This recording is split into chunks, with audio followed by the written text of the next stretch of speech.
m'appelle Dorian, j'ai 22 ans, je suis arrivé à Montréal il y a 4 ans et on a commencé à monter cet organisme avec des artistes du street art il y a 3 ans.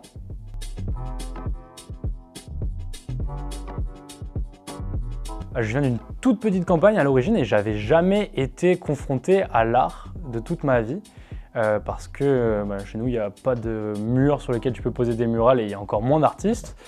Et quand je suis arrivé, j'étais subjugué par Montréal et les peintures urbaines. Et juste au pied de ces murales-là, tu retrouvais des tas de poubelles qui ne devraient pas être des poubelles, comme des vêtements qui sont encore portables, des meubles en bois, des objets qui fonctionnent encore. Et on s'est dit, shit, quitte à qu'il y ait autant de talent dehors et autant de beaux objets, autant les fusionner et faire un projet avec ça. Donc ça a commencé sur Mont-Royal tranquillou. Et là, on s'est retrouvé dans le Vieux-Port, au 163 rue Saint-Paul-Ouest. Exact, donc ça continue d'évoluer, on essaie de faire de l'art engagé dans la forme en utilisant du coup des objets recyclés et engagé dans le fond, on essaie de faire en sorte que les œuvres qu'on a, elles portent un message engagé. Sur plein de sujets, hein, c'est vraiment l'artiste qui décide, mais je pense que c'est ça la pièce centrale du projet aujourd'hui, c'est l'art engagé.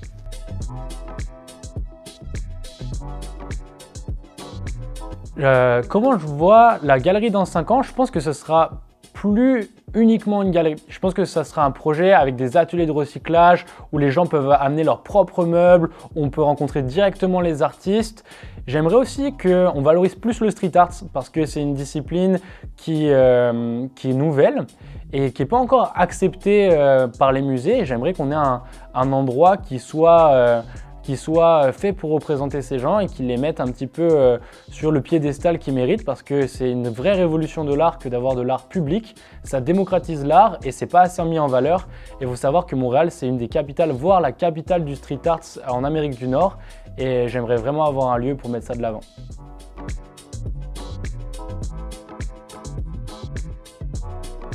Je pense que ouais. Je pense qu'il y a un engouement autour du recyclage, mais je ne sais pas tout le temps si c'est pour les bonnes raisons. J'ai l'impression que des fois, c'est fait pour être trendy. Ce que j'aimerais vraiment, c'est pas qu'on recycle quelques objets à travers l'art. C'est que l'art, ça s'étende et que ce soit plus simplement des tableaux ou des créations un peu abstraites avec des objets recyclés. J'aimerais que les gens utilisent l'art pour recycler leurs propres objets, c'est-à-dire qu'ils arrêtent d'acheter des vêtements en masse, des meubles Ikea qui se cassent, qui jettent à la poubelle, qui sont tous les 3 ans. J'aimerais vraiment que l'art, ça fasse en sorte que chaque objet devienne unique, de telle sorte à ce que les gens, ils consomment de l'art pour que ce soit durable. Donc on n'achète pas une pièce d'art, on achète un objet qui est utile, et vu que c'est de l'art, eh ben on le garde toute la vie.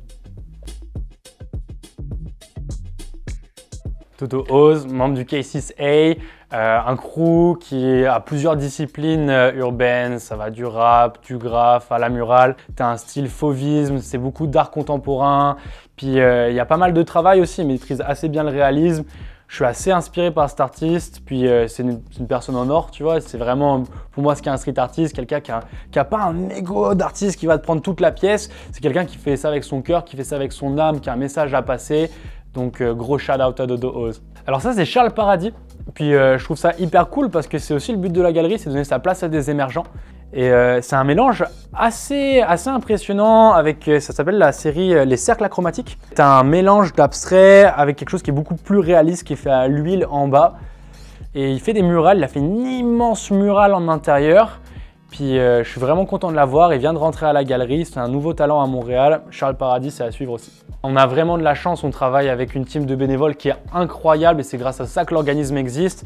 On a Léa, on a Julia, on a Ambre qui sont gestionnaires d'artistes, donc qui aident ces gens dans leur carrière. Et franchement, gros shout out à eux parce que s'il n'y avait pas des bénévoles derrière cette communauté, bah, ça serait beaucoup plus difficile et c'est grâce à ça aujourd'hui qu'on est là. On est là.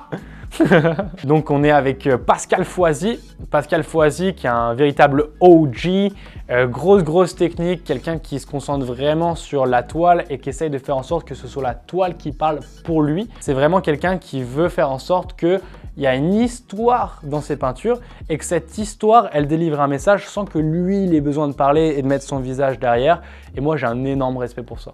Gros shout out aussi à Smoluc, qui trouve des cartons dans la rue et qui va faire ses sneakers. Elle, c'était une grosse fan, comme beaucoup d'artistes, elle n'avait pas forcément les moyens de se les offrir, c'est un métier qui est difficile quand même. Puis du coup, elle a décidé de les créer de elle-même.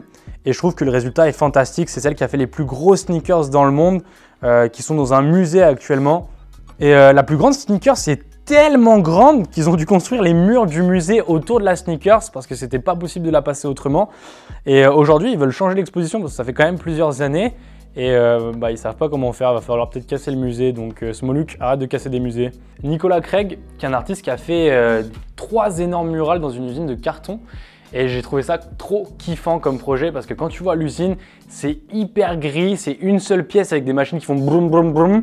Et je me dis putain, avoir 3 murales à cet endroit-là pour les employés, ça doit leur changer leur vie parce que franchement les salaires sont pas ouf et se dire que tu peux améliorer le cadre de travail et la vie d'être humain grâce à des murales, c'est incroyable. Et je pense que c'est pour ça que je soutiens ces gens-là perso, c'est que véritablement les murales, ça a un impact au quotidien. Et c'est ça que j'aime et c'est ça que j'ai envie de supporter. Donc si tu veux venir nous voir, ça se passe au 163 rue Saint-Paul-Ouest. Tu vas pouvoir découvrir un peu ce qui se passe. On fait souvent des vernissages avec les artistes qui sont là sur place. Si jamais tu as une idée, un projet auquel tu veux donner vie, que ce soit une toile, que ce soit une jaquette, que ce soit un meuble, on te met directement en contact avec les artistes. Fait que viens nous voir mon chum. Elle ne met pas de paquet parfois. Place au spectacle comme autrefois. Quand le rideau tombe, le cœur est bas. Cache ses larmes.